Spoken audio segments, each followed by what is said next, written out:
Hi, everybody. My name is Scott, and I'm a Foreign Service Officer with the U.S. Department of State. My current job is that I'm the diplomat in residence for the Rocky Mountain region. I'm based in Denver, so that's where I am today, coming to you live from my house, just like you all are coming to me live from your houses, it looks like. So my job here as a diplomat in residence is to talk to people in the Rocky Mountain region about internships, about career opportunities, about all of those sorts of things related to state. So what I'm going to do today is a real general overview of the Department of State, because some of you maybe are already very advanced and know everything about what the State Department is, how we operate, what we're looking for, what we do, and others might be new to this. So I want to try to hit a sweet spot where I touch on some of the basics, but also go into a little bit more detail. Before I do that, though, there's a couple of housekeeping things that I always want to go through. First of all, don't forget that one-stop shopping for our jobs, internships, fellowships, for everything, all of those opportunities, everything is at careers.state.gov. You'll see that URL come up repeatedly in the PowerPoint presentation, so you'll have a reminder of it constantly, but careers.state.gov really is where it all begins. Also, it's really important to remember that everything, jobs, internships, fellowships, everything requires US citizenship. We don't care if you were born and raised in the US. We don't care if you were naturalized at some point. None of that really matters. The details we're not going to get into. It's the citizenship that is required, just like many agencies of the federal government. So I say that up front because sometimes, people get interested in the topic and they log on only to find out 15 or 20 minutes in that someone who's at Boise State on a student visa or someone who has LPR status won't qualify for anything they've just spent 15 or 20 minutes listening to. So to be clear, US citizenship is required for everything. Also, the pandemic, COVID has changed a whole lot of stuff, just as it has in all of your lives, I'm sure. It certainly has in my life and for my work as well. So today is the 22nd of September, 2020, right? We're still in 2020. It definitely feels like we're still in 2020. So September 22nd, 2020. Everything I'm saying on this video right now is up to date as of today. However, if you are seeing this in the future, because it will be recorded and probably archived or distributed, in the future, I would strongly recommend that you take a look at careers.state.gov just to make sure that nothing has changed in the interim. Like I said, COVID has changed a lot, and so we've had to alter our interview processes, the way we onboard people, whether or not our internships are virtual or in person. So as of today, everything I'm saying is accurate and current, but in the future, do check the website because stuff definitely can change. I'm gonna go ahead and put in the chat box a tiny URL. And this URL, I think many of you have already done it, but I'll put it there for those that haven't. This will take you to a registration page, which was sort of just like a pre-registration for this event. But what it does is it's more than just getting access to the event. It will ask you questions about what you're interested in. And then when those opportunities come available in the future, for example, if you indicate, yeah, I'm interested in internships. In the future, when the internship application window opens, you will automatically get a message to your inbox saying, hey, the window is open. So if you're interested in getting automatic updates, I'd recommend that you go to that tiny URL and register, and then just tell us what you're interested in. It's one of the best ways, and in fact, it's the only way for me or the Department of State to reach out proactively to you. If we don't have that information registered, I can't do a thing, and nor can the department. So it's a good way to keep in touch. Finally, I'm going to do the presentation, and there will be a Q&A afterwards. The way that I like to do this, if it's okay with everybody, is that during the presentation, so as I'm talking, if and when you have a question, go ahead and type it in a direct message, not to everyone, a direct message to the host, who is Vicky. Send the message directly to Vicky, and she will be collecting all of those throughout the course of the presentation. That allows me to keep the chat box open so that if I need to post URLs or say, hey, you can find that information on this website here, it's not going to get lost in a whole bunch of questions. Secondly, when we come to the Q&A session, it's much easier, especially with a large group, to keep the Q&A flowing, as opposed to me trying to scroll through the questions and read them or figure out who raised their hand where. So please direct message to the host, Vicky, and then at the end, she will be calling on you actually to ask your question. So we'll ask you to put your video and mic on live if you have that capability. If you don't, or if you prefer not to, of course, that's okay. Just let in the direct message, let Vicky know that, and that way she can ask the question or even post it. But in theory, I'd like to hear and see everybody, because we've all been hiding in our basements for 6 months, and this human contact over Zoom is actually not bad for 2020. This is good stuff. So I'd like to hear your voices and see your faces. And speaking of, I see at least one, and perhaps more than one, familiar face on the session now. So that's good. It means that I haven't scared people away necessarily in previous interactions with folks. So it's good to have the regulars come back, and it's good to see a lot of new faces as well. So what I'll do now is I will go ahead and share my screen, and we can get started with the formal part, which is the presentation itself. All right, let's get this somewhere that I can manipulate it. There we go. Okay.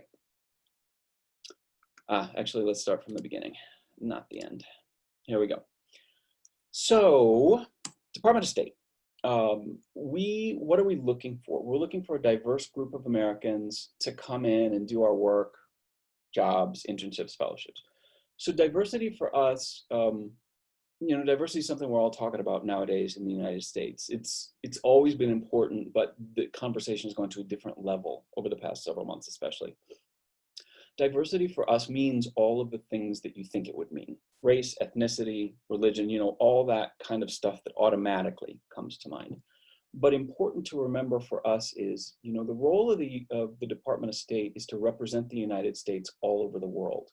And so for us, diversity also means geographic diversity from within the United States. We want to show the rest of the world the full picture of the United States.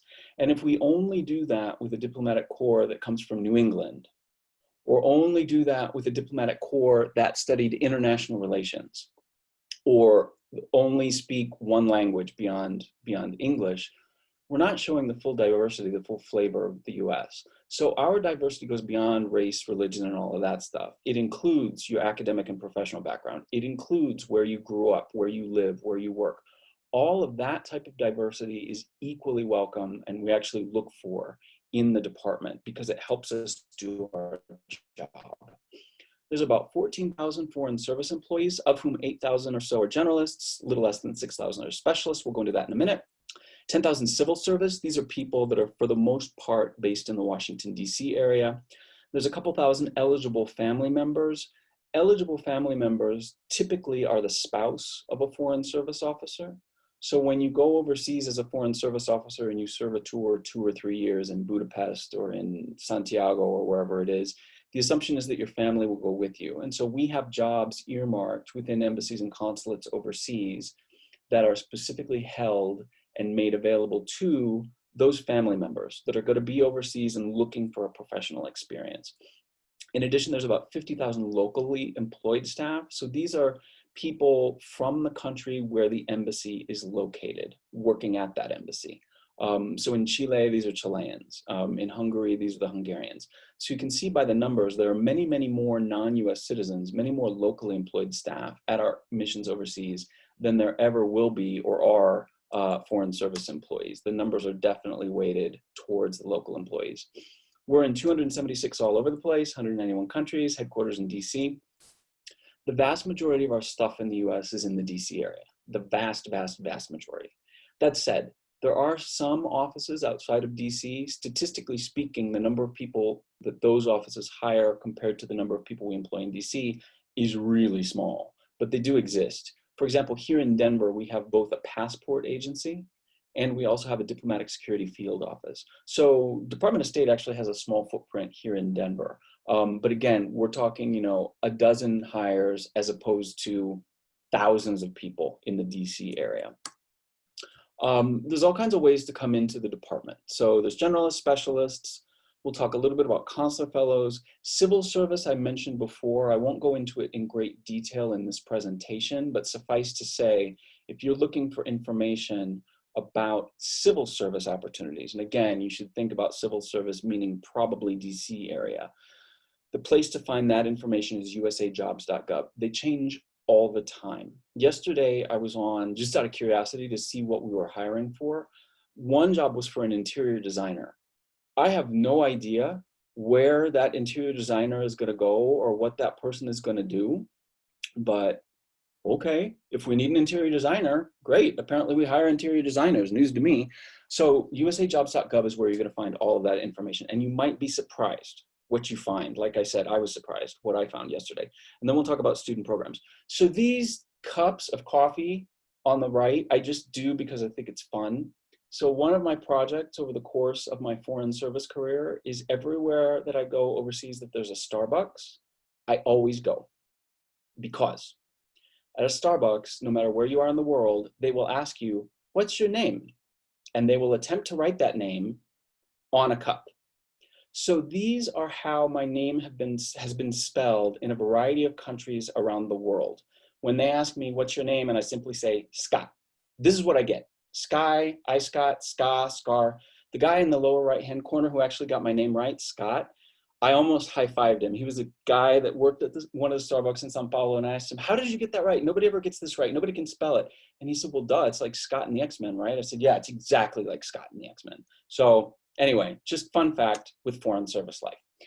So we'll start out by talking about the generalists. This is what most people think of when they think of the foreign service. So generalists are the part of the diplomatic corps that focus on one of 5 specific career tracks, and those career tracks are listed at the top.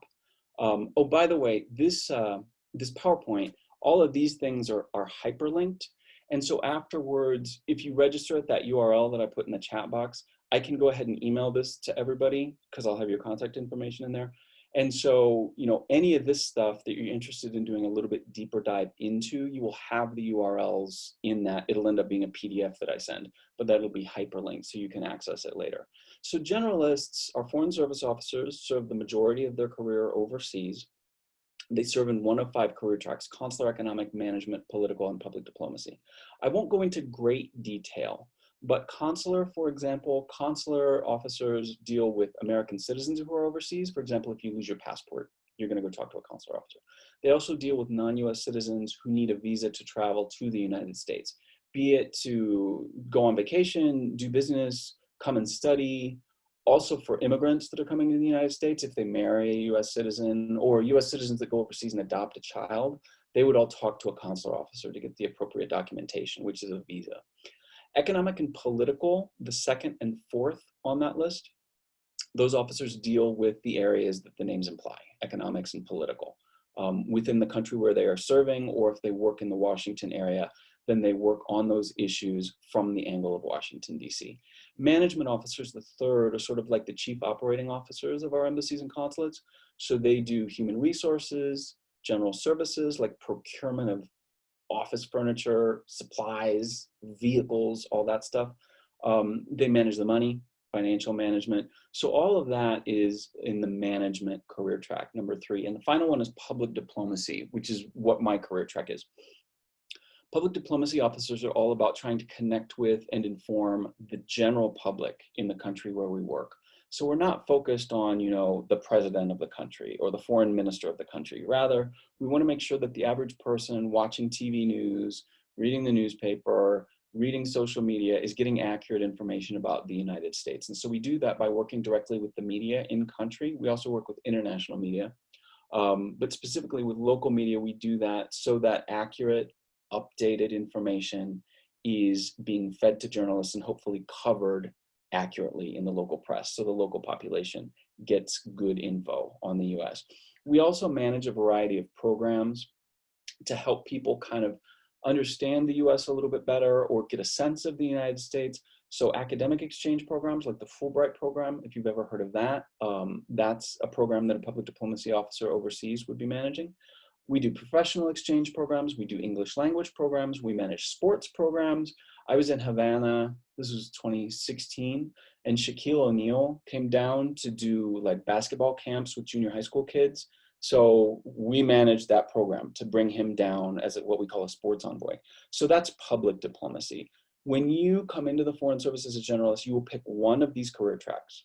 And the expectation is you will serve the majority of your career in that career track. It doesn't mean that every day of your Foreign Service career will be in that career track, but in order to continue to be promoted and advance in the department, you will spend the majority of your career in the career track that you've chosen.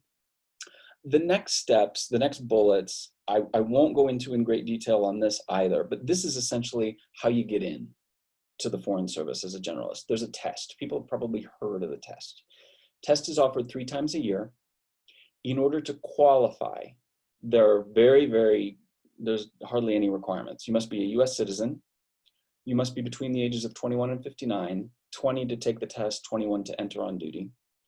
You have to agree that you're available for worldwide service. You have to get a security and medical clearance during the intake process, and you have to pass through the testing process. That's it. I didn't mention anything about, oh, you have to speak this language. No language requirement. I didn't mention anything about a specific education level. No degree is required. No specific major is required. I didn't mention anything about a type of or duration of professional experience. No professional experience required. US citizen, 21 to 59, agree you're available to go anywhere, get through the intake process, which includes the test itself, as well as security and medical clearance. So it's multi-step. Over the course of these steps, you go from a written test, which tests English language, general knowledge. You'll be asked to write an essay. If you move through that, they then take a look at your essay and a series of things that you wrote during the registration period, which we call personal narratives, where you talk about yourself. They look at those writing samples during the second stage. If that looks good, they invite you to an all-day oral assessment where you do a group exercise, they do a traditional interview, there's a case management exercise where they give you a scenario at work that you have to work through there on site. If you get through all of those, then you get asked to do a security and medical clearance. And then after that, there's one final zoom out, which we call the suitability review, where they look at everything from the very beginning to the very end, just to make sure they didn't miss anything. They're not looking to disqualify people at that point. They just want to make sure we didn't miss anything in that process. Then if you get through the suitability review, you'll go on a wait list and wait for an invitation to come into an orientation class. All of that, I can go into tremendous detail if you like. But suffice to say, you should probably bank on 10, 12, 14, 16 months for all of that to happen. This is not a job where you submit a resume, get a phone call for an interview, do the interview, and 2 weeks later get a job. This is a job that requires planning. So keep that in mind as you think about this position, foreign service positions, that this is something that doesn't happen from 1 week to the next. It takes planning. That's a very important component to the foreign service. Foreign Service Officer Specialists, let me deal with the intake first with the apply online. The structure is extraordinarily similar to what it was for the generalists. There's going to be an initial qualification that you have to go through to prove that you have whatever it is that we're looking for. There's an oral assessment, there's security and medical, there's the suitability, all of that stuff is pretty similar.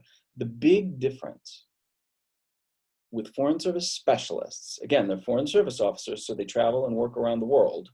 But the specialists, we do 100% require that they enter the Foreign Service with a skill set and with a specific degree. So these are usually trades that, I have the first line up there, information management, for example. If we're going to hire someone to help manage our IT systems at an embassy or consulate, we can't teach that person from the very beginning essentially what is a 4-year degree in information management. That's not our role. Same with medical doctors. We hire medical doctors. We're not going to hire somebody and then put them through medical school in order to come on board.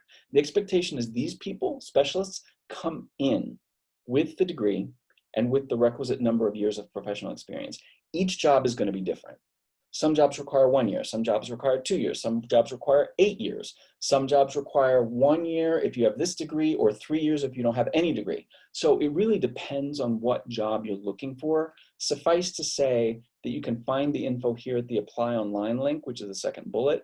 Right now, the openings that we have are for IMS, which is IT, engineers, and technical specialists to help take care of the security systems that we have installed at our diplomatic facilities around the world. So specialists traveling around the world, working overseas, but they come in with a skill set and we want them to use that skill set for us in the Foreign Service.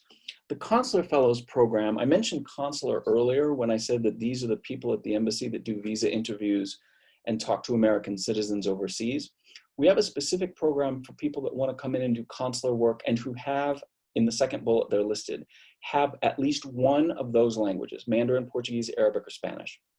If you have other languages, if you have Italian, if you have Swahili, if you have Urdu, that's great, but they don't qualify you to apply for the Consular Fellows Program. You could apply to be a consular officer under the Foreign Service Officer Generalist career, but not as a fellow. The fellows have to have one of those languages, at least one of those languages.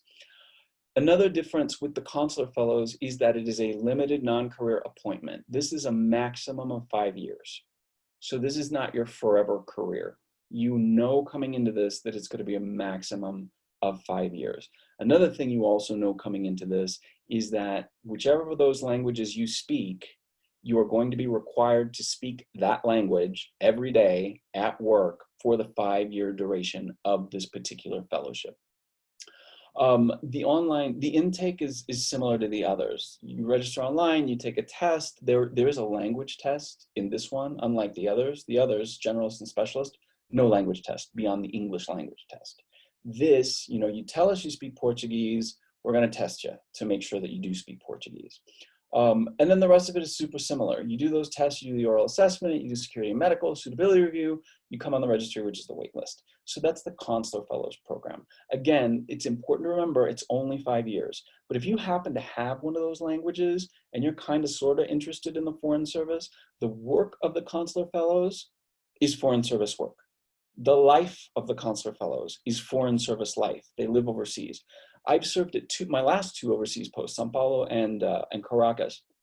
Both had Consular Fellows working in the consular section at those. Sao Paulo is a consulate and Caracas is an embassy. Me, as a non-consular person, I had no idea who was who. I didn't know if this guy was a consular fellow or a consular officer, generalist, because they're in many ways just doing exactly the same thing, same work, same motor pool that they use to get to and from work, same housing pool that they live in. There's a lot of similarities up front. It's behind the scenes, like the 5-year rule, that are different between consular fellows and generalists that come into the consular career track. The final slide that I'm going to go over today before we get to questions, actually it's not the final, there's one more, are student programs. There's a bunch, like a lot. So for example, the first one, Foreign Affairs Information Technology Fellowship. This is a fellowship specifically for people who are studying or intend to study starting next year information technology. Could be cybersecurity, could be systems, computer science, like anything related to IT. What does this do? This is a program that's designed for someone who is currently studying that and is a sophomore in undergrad, or is finishing the 2nd year of community college in IT, or is someone who is somewhere in life but thinking they want to go to graduate school next year in IT. So somebody who on their horizon thinks that in 12 months they'll be studying IT formally. What this program does is you apply for it, it's open now. If you get it, it then pays for 2 years of school. So for the sophomore, it pays for junior and senior year. For the person who's not in school right now but wants to go back to graduate school starting next year, it pays for a 2-year master's degree. Pays for 2 years of school, gives you 2 paid internships over the summer, so the following those 2 years of academic study. One will be in the DC area most likely, and one will be at an overseas consulate or embassy doing IT. And when you finish all of that, it guarantees you a job as an IT professional with the State Department as a Foreign Service Officer Specialist. So if you're a sophomore and you apply for this and you get it, it means junior and senior year, you don't have to worry about hiring and paying for it, it's done. You don't have to look for internships junior and senior year over the summer because they're already taken care of.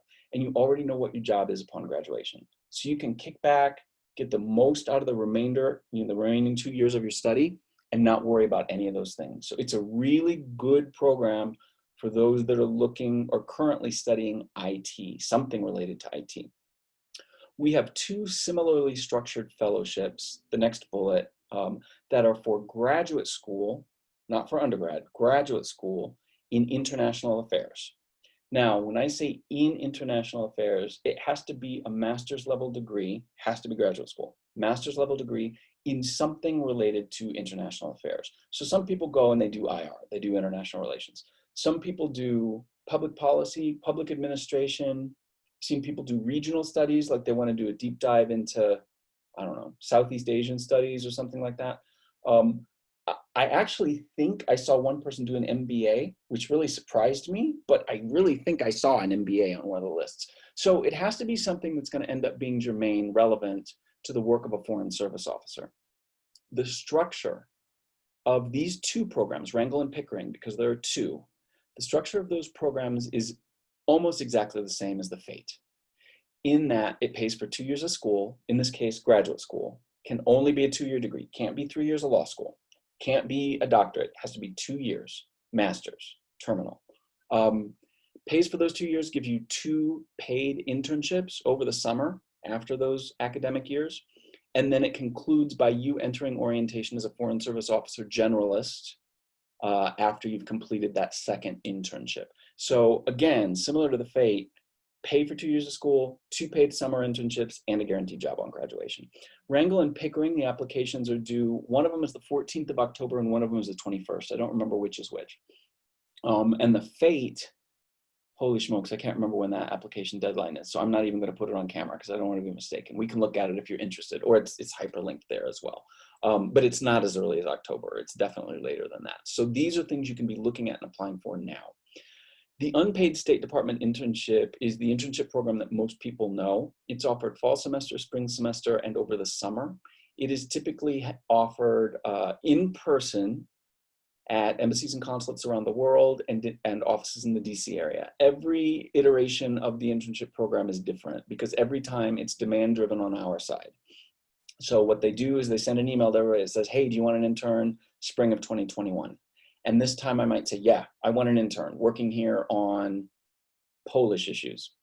In the summer, they'll ask me the same question. I might say, nah, we're done. We don't need an intern. So the reason I say that is if you're interested in the internship, don't bank on, one office guaranteeing an internship slot each and every time. It's not necessarily going to be that way because it depends on what the offices are asking for. An important part of this is that it is unpaid. So this is a challenge, and this is something that we've been looking at how to address because we know that it's tough to be able to take, this is a full-time thing for 10 weeks. Tough to do that when you still have to eat, there's no money coming in. So I realize the challenge of that, we all do, but I want to be upfront about it. It is an unpaid internship opportunity. The application for summer of 2021, next year, it just closed last week.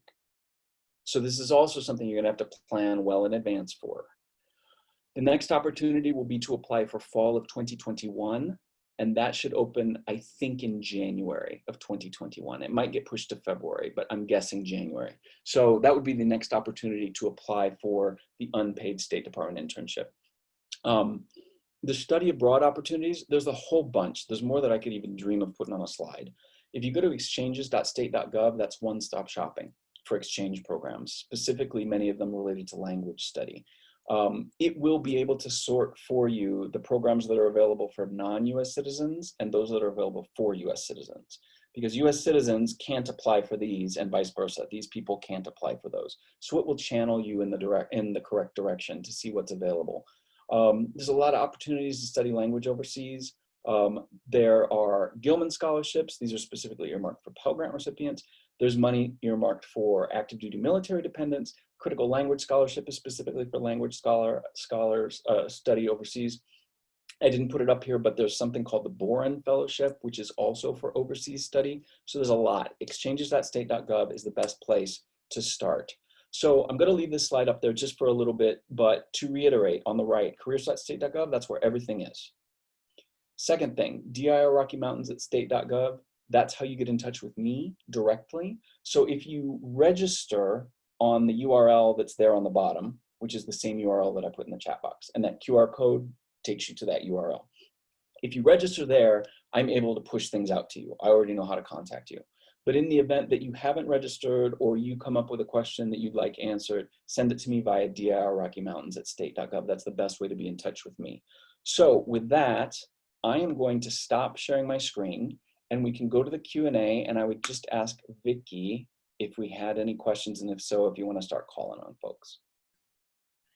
Yes, Scott, so far we have one question, and it's from Samantha, and I think it's Mulvihill. Is that right, Samantha? Go ahead and turn on your video and your microphone, and you can ask the question directly to Scott. Perfect, thank you. And yeah, you pronounced it correctly. That's rare. So I've been kind of looking at, I guess, how ROTC pays for graduate schools, and they have limitations on if it could be like a public school or a private school, and they pay a certain amount. Is that the same when it comes to your graduate school fellowships, or is that? No, we don't have any limitations. The limitations are only that, you must be studying the targeted topic. So for FATE, it has to be IT, Wrangell and Pickering, it has to be something related to international affairs. It has to be a US university. So you can't use this to go and study like at Sciences Po or something like that. It has to be a US university giving you the degree. But other than that, public, private, where it's located, there are absolutely no limitations. That's completely up to you. Awesome, thank you. Okay, we have another question from Chad. No last name, just Chad. Go ahead and ask your question. Hi, Scott. I came in a little bit late on your presentation, but due to the length of the application process, do you suggest that seniors start applying now if they meet the age requirement, or no? I mean, really, it depends on when you're looking to be hired. If you're looking for a job right after graduation or soon after graduation, then absolutely you better start now. But, that said, people always ask, like, when should I apply for this thing? I don't know. I mean, the thing about this is there are so many variables involved, especially with the security clearance process, that it is almost impossible to predict exactly when everything will come to fruition. In addition, it's not unusual for people to fail some part of the test, not the clearance. I'm not talking about clearance, some part of the test. Very common for people to fail that the first time. In other words, people often take this several times before they get in. I know one guy who took it, I think 7 times and finally got in. So, it depends on what you're looking to do. If it's a job that's soon, then absolutely apply sooner rather than later. If it's somewhere out in the future, it's difficult to say when to do it, but I always encourage people to take it sooner rather than later anyway, if for no other reason that typically when you go into something like this, a test, you don't know what you're getting yourself into. You don't know what it's going to be like. You're nervous. You walk in, you're probably not going to be on top of your game. So even if you fail that first time, it doesn't matter. You can take it another time. It's not like we put a big X next to your name and say, oh, next time dock him even more because he really bombed the first time. It's totally, like, each candidacy is totally separate. So why not just work out those nerves when it's not really mattering so much? And that way the second time, when a little bit more, assuming it doesn't go well the first time, the second time, there's more on the line, all those nerves are kind of in your rearview mirror. You don't have to worry about those. You already got over that. And you'll be able to focus on your performance much more than the worry about, oh my gosh, I don't know where I'm going. I don't know what I'm doing. Yeah. So that's a long way of saying I have no idea. Just do it whenever you're ready. Okay, sounds good. Thank you. That was the last question, Scott. You guys are okay. So can I just say, shake my finger vociferously at you? BYU and Provo never runs out of questions. I'm just saying. So I'm happy to sit here in silence, but I'm talking to them in 2 weeks, so I might just have a little something to tell them. I'm just kidding. Of course I'm just kidding. But yeah, feel free, whatever you got.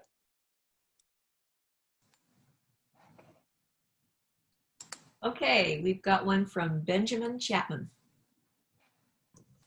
Hey Scott, so I'm not really sure, like I'm a finance major and I'm not really sure like which position would be like the most optimal for me personally, because like I saw the economics in the foreign officer position, But yeah, I just wasn't sure.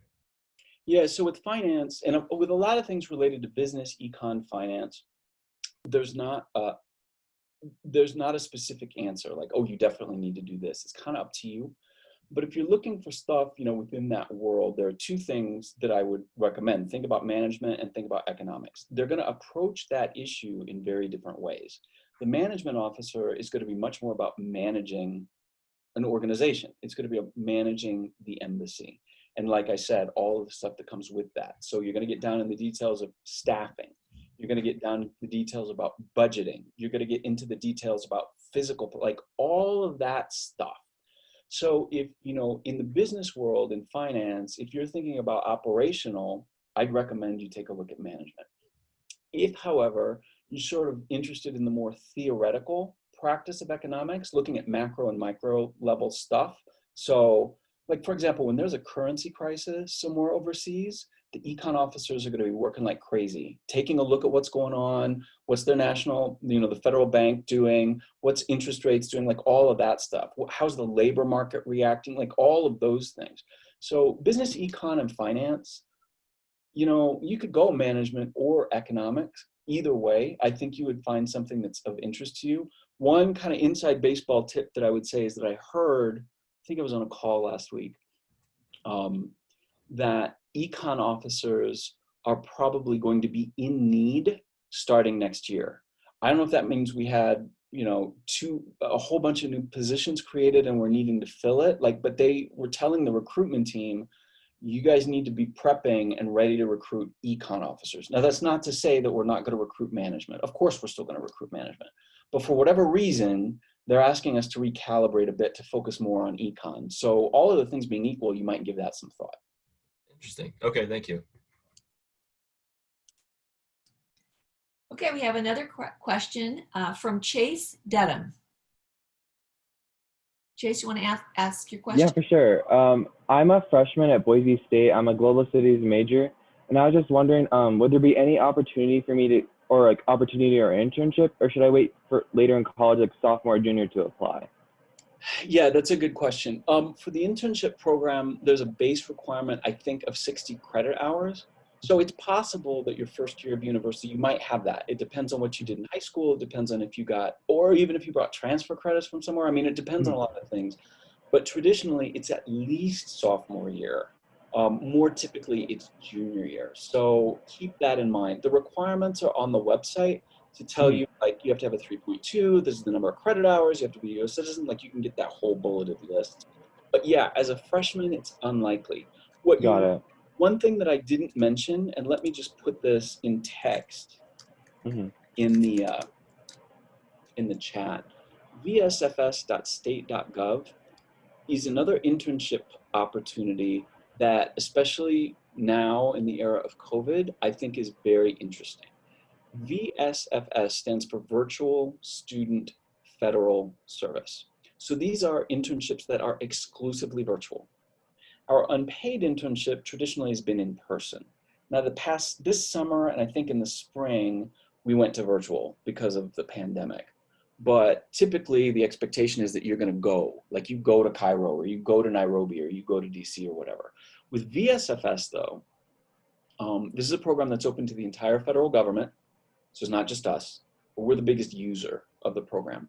These are by design virtual internships. They are designed to last for one academic year on a traditional academic calendar. So they will begin in September, they will end in April or May, depending on you and your host office. They will be no more, I shouldn't say that, the target is 10 hours a week. So this is not a full-time thing. The whole point of this program is to give students an opportunity to do an internship while not having to go anywhere. So they're still getting the experience, they still get the points of contact in the Department of State, they still get the flavor for the work. You don't have to travel anywhere, you don't have to find an apartment in Cairo, you don't have to interrupt your day-to-day academics because you can absorb 10 hours into your work week. I mean, it'd be a heavy week, but you should definitely think about these things.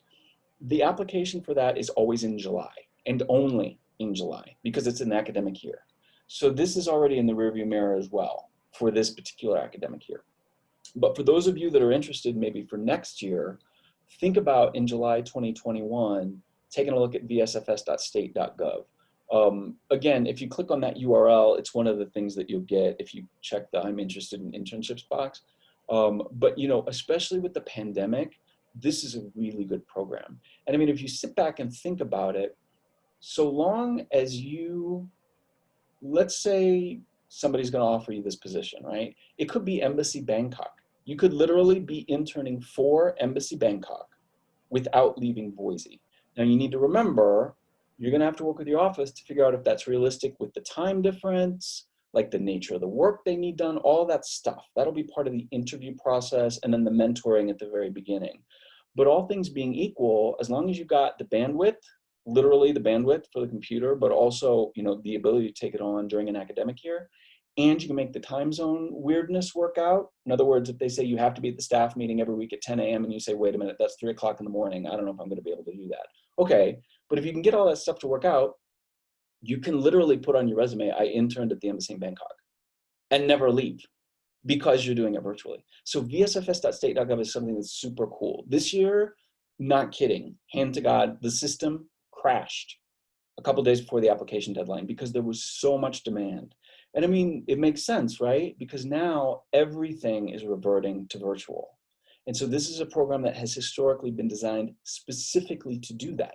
So there weren't any growing pains in this thing. It was ready to go. And that's why the system ended up crashing, because we got thousands of applications. It's a really good program that you should think about for next year. Okay, the questions are really starting to roll in now, Scott. This next one is from Rodrigo.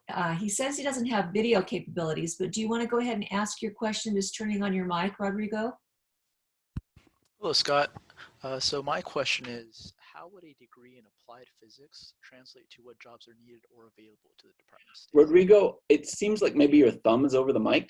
Can you speak up or move your thumb? It just got muffled. How's that? That's much better. Okay. Could you say it again? How would a degree in applied physics translate to what jobs are needed or available to the Department of State? So here's the thing about applied physics. A, I have no idea what that means. B, because I don't know what that means, I can't tell you exactly what kind of job would pull from that skill set. But here is what I do know. What I do know is, like I said, the generalist jobs, no specific academic degree or major is required. So you could come into a generalist position with that background if it's something that's of interest to you. And I'm not making this up. It sounds like I'm making it up, or like you're a plant, and you're not a plant, but honest to God, my first tour in Bogota, Colombia, I was working in the visa section, like in window 13, and next to me in window 12 was a woman who was probably pushing 60 years old, and had just come into the Foreign Service. She was a physicist. She actually had a doctorate in physics. Again, I have no idea what her pre-Foreign Service experience was, but she came into the Foreign Service because I asked her one day, like, why are you're a physicist, why are you doing visa interviews in Bogota, Colombia? And she said, you know what? I did my career. It was great. It was fulfilling. But now at this stage in my life, I wanted something that's different. And this is very different. And I find it fulfilling. I'm serving my country. I get to travel overseas and all of that.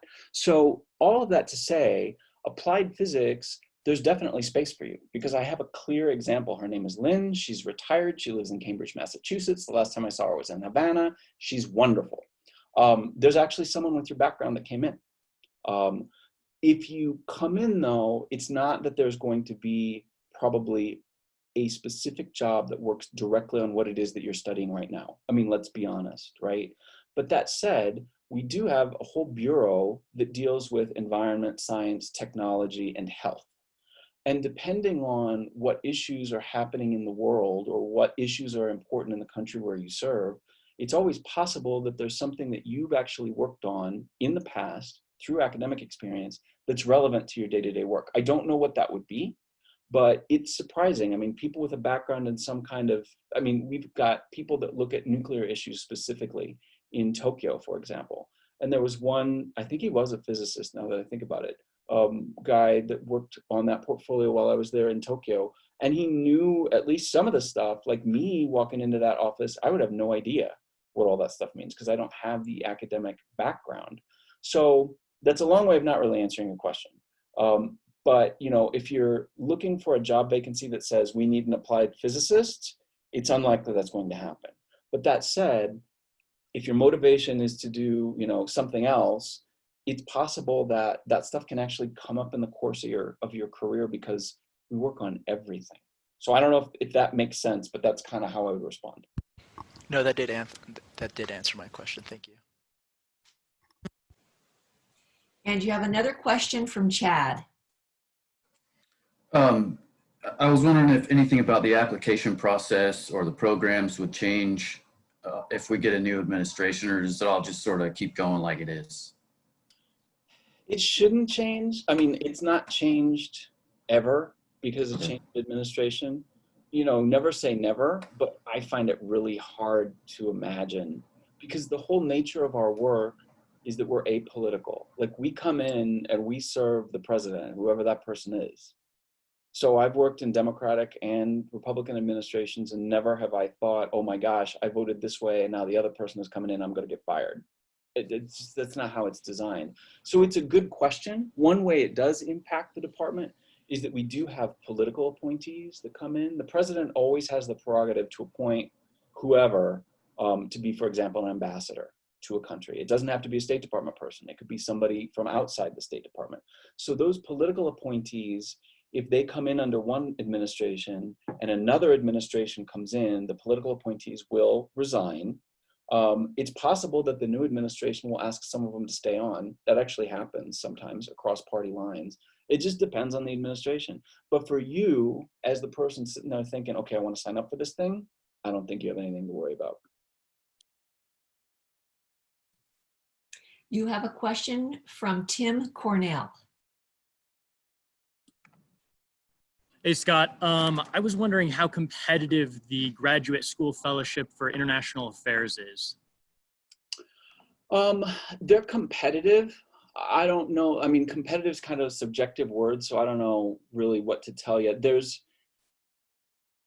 We get hundreds of applications. Let's put it that way. Now, of those hundreds of applications, though, one thing you have to keep in mind is that some people apply for both Wrangell and for Pickering. And there's no reason that you can't do that. In fact, they encourage you to do that.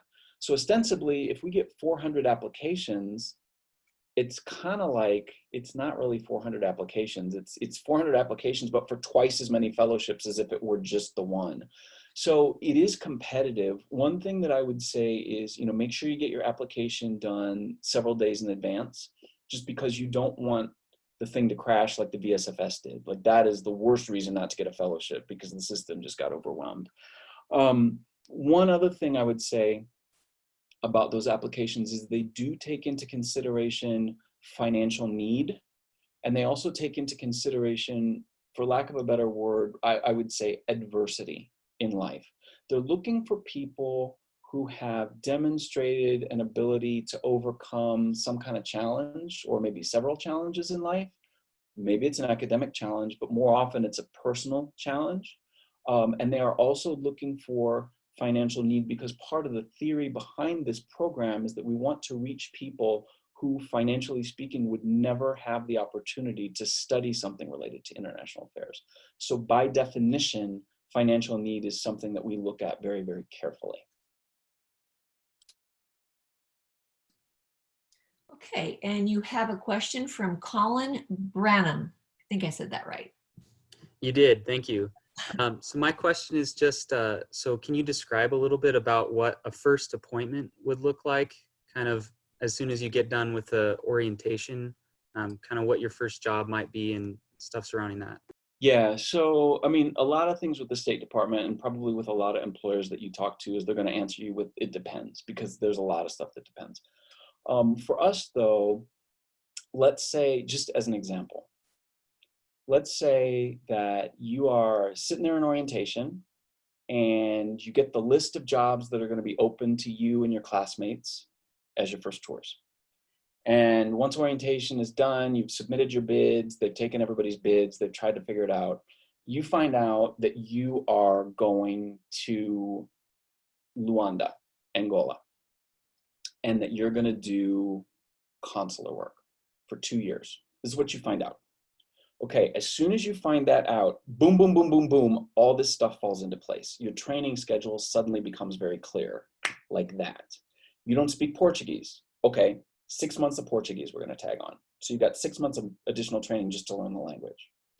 You're doing consular. Okay, consular tradecraft, what they call congen, is, last I knew it was 4 weeks. So there's another month that you're gonna have to tag on. Because it's an overseas post, you also are going to have to take a 1 year, sorry, not 1 year, 1 week course called FACT, which is Foreign Affairs Counter Threat. So that's where you learn how to be safe overseas. So there's another week that's tagged on. Then you're also going to have to do area studies. Okay, you know that you're going to Africa. Area studies is 2 weeks. There's another 2 weeks you're going to have to tag on. So all of a sudden, you know, for about 5 seconds, you're like, hooray, this is cool, I'm going to Luanda. And then all of a sudden it's like, oh my God, now I have to figure out how to get all this stuff done in the next year. So you'll work with your career development officer, who's sort of like a guidance counselor or like an academic advisor that helps you navigate all that stuff. You're not just kind of thrown into it. There will be guidance to help you. And you will plan however long all of that stuff takes. And then you'll send a message to Luanda and you'll say, dear Luanda, I'm on my way, but this is all the stuff I got to do. And they're like, yeah, we get it. Okay, cool. We'll see you in a year or whatever. So then you move to Luanda and all your stuff goes and you land in Luanda and you land like bleary-eyed and exhausted because you had to take 14 flights because nobody flies to Luanda.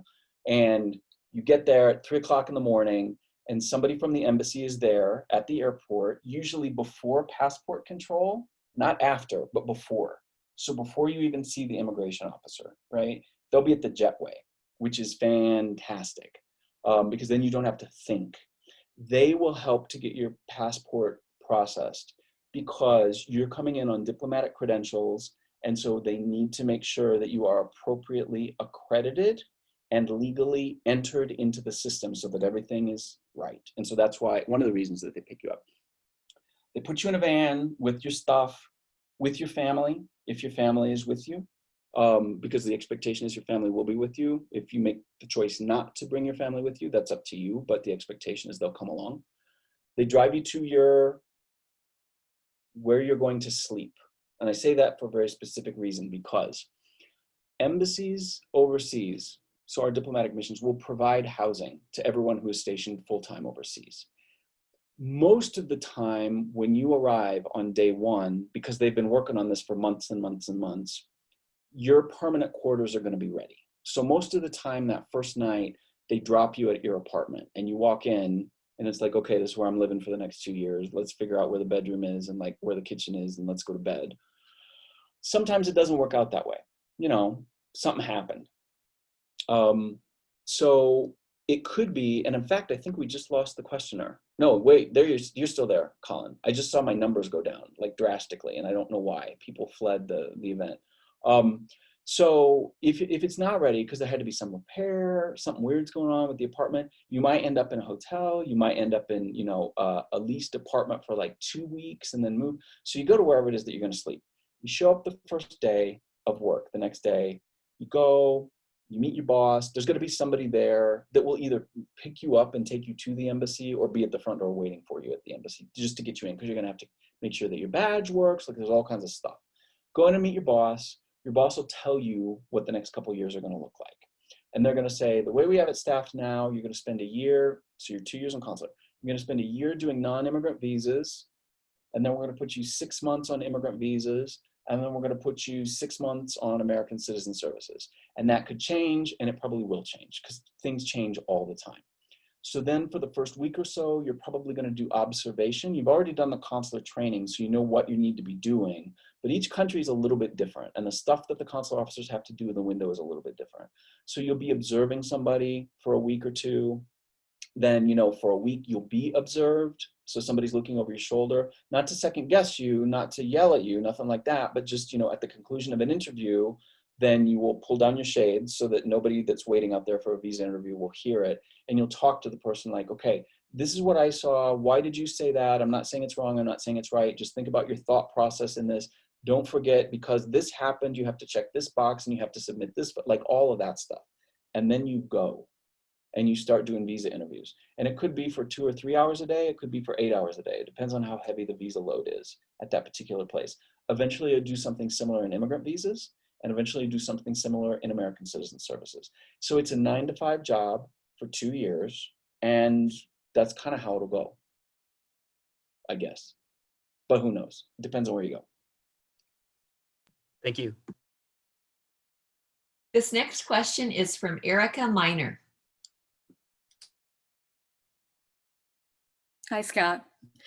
I'm interested in the travel part of the consulate. So I'm just wondering, when looking at the job opportunities that are open, they have salary ranges and things like that. They also went into to discuss something about what parts the person who gets hired will be responsible for. So they discussed travel, I think it was, if I'm not mistaken.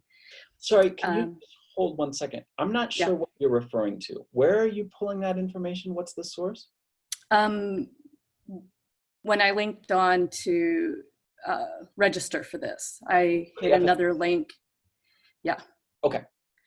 So I'm just curious if, when looking at those jobs, do they consider housing as an allowance that's included in those salaries, or is housing for the diplomacy thing covered basically for the time that you're there? It's paid for while you're overseas. Now, if you end up being transferred back to the United States, which probably means DC, but could also mean, the passport agency here in Denver.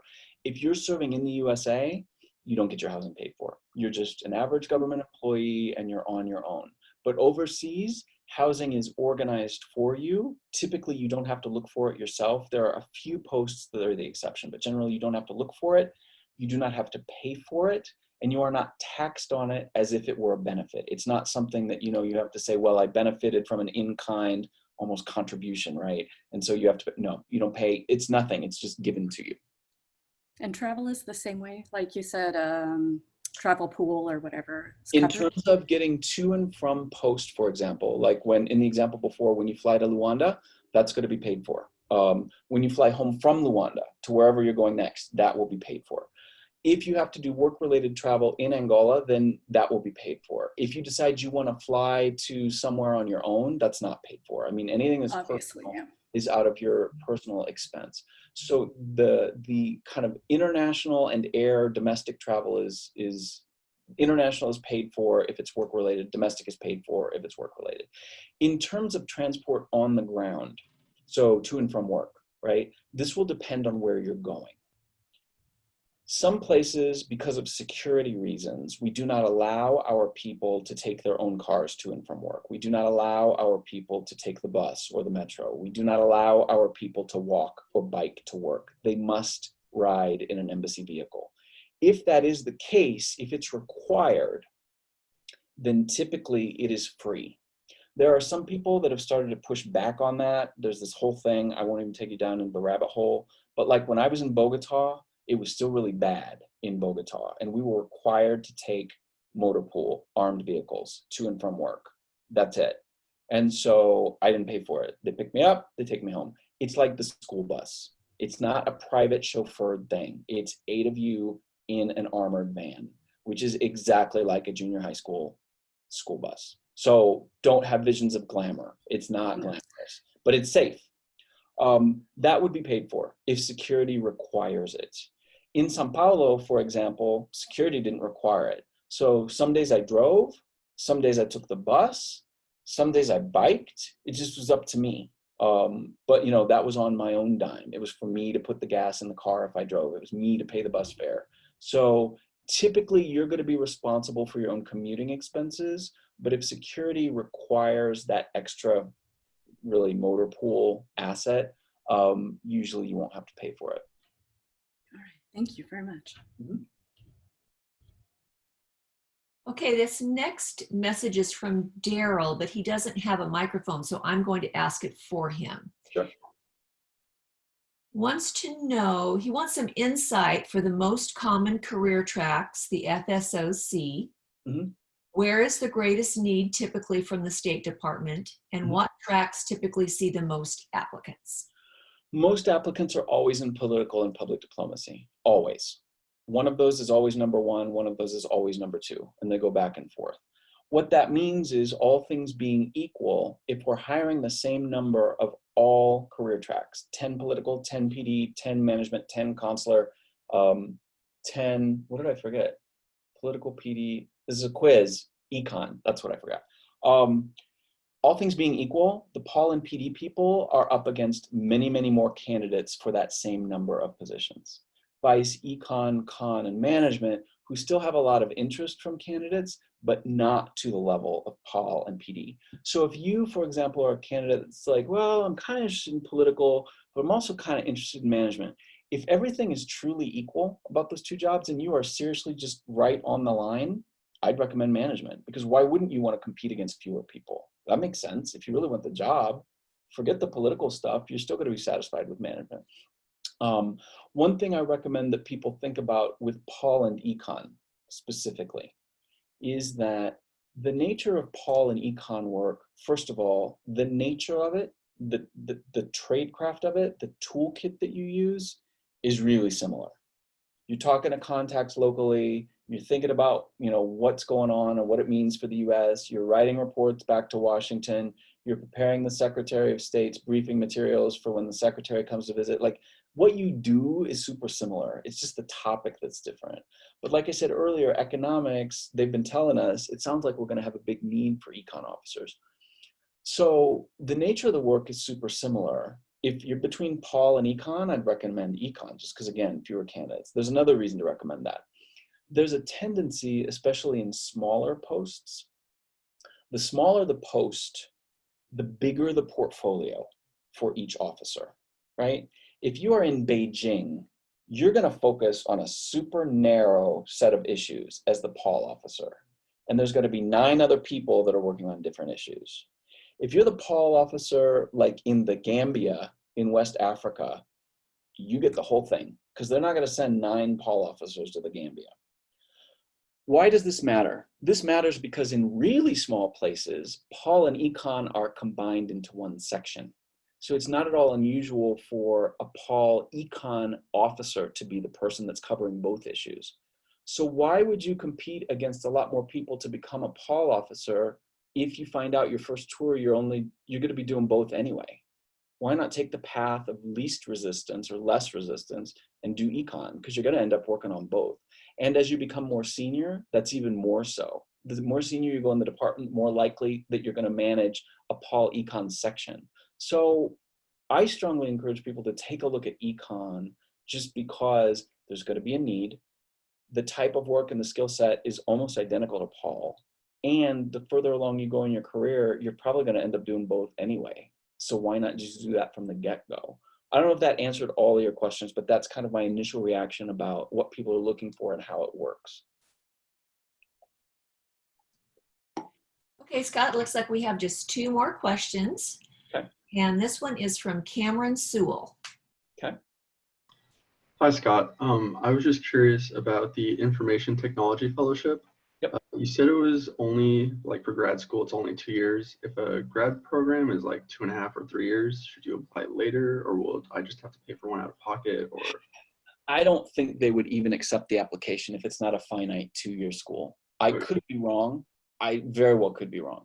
But the thing is, when you get, hundreds of applications for these positions, for these fellowships, it adds a lot of strain on the evaluation process to be like, well, this is just a little different. Can you analyze? If you have to do that 400 times, you can't even get the paperwork out the door. And so with a lot of these, the requirements are very rigid because they just don't have the bandwidth to be able to absorb well, this is a little different. Would it qualify? We don't have that luxury. Now, I can't say for certain that that's the case, because I have not been made aware of a case in which an application was rejected due to a longer nature of a program. I've never heard of that. However, all of the other things that I have heard about rejections tend to be with things that have strayed from the black and white requirements. And so I would tend to think it would be an uphill battle at best. You could give it a shot, because who knows? Maybe they'll take it. But you got to realize it's not going to be guaranteed. They might reject it outright. Okay, thank you. Okay, last question is from Tiffany fight, I think. That's correct. Thank you. Thank you so much for being here and doing this. This has been really interesting. And I actually have two questions, but the one I put in the chat was around the 13 dimensions. And I'm looking specifically under the Foreign Services Officer and looking at those 13 dimensions. So my question is, are there any of those dimensions that you find in your experience or from what you hear from recruiting are especially important over some of the others? And then how does that show up in an interview? And then my second question is just related to age. I'm fairly confident I'm the only one on this call who's probably facing that age limit. I'm not 59 yet, but is 59 the maximum for service with the State Department or just maximum for applying? Let me take the second question first. So the second question on the age, there's mandatory retirement at the age of 65. So we have to retire at 65.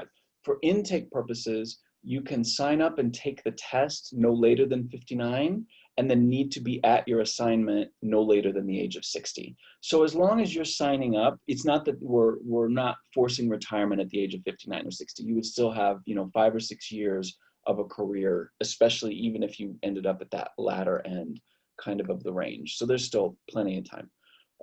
In terms of the first question, so the 13 dimensions, just for those of you that don't know what that is or haven't seen it, the 13 dimensions are the things that we measure in the intake process. And they're on the website, they're hyperlinked in the PDF that I can send around to you guys. And literally, if you just Google Foreign Service 13 dimensions, it's probably the first thing that'll come up. These are characteristics or traits of people that we see as indicating success in the Foreign Service. So written communication, oral communication, intercultural adaptability, that kind of stuff. We measure them all equally in the intake process. It's not that, oh, you recruiters go out there and find some strong writers because these candidates that we're looking at today can't write. It's not like that. We just interview the people that get through the process and we evaluate them with the same set of criteria, those 13 dimensions. Now, that said, culturally speaking, within the Department of State, what I've been hearing, this is completely anecdotal. I have no data to back this up. But one of the things that you hear when you're standing in line at the cafeteria is an increasing number of people complaining that people don't know how to write. So I don't know if professors at Boise State are saying that. I don't know if Citibank executives are saying that. I don't know if this is just us. I don't know. But I can say that some of the writing that I've seen from people as they first come in is not what I would have expected. Now, you're not going to be able to have this crackerjack, amazing personal essay that you write and submit it and get you locked in for an offer. That's not how it's going to work. They're going to look at the whole 13.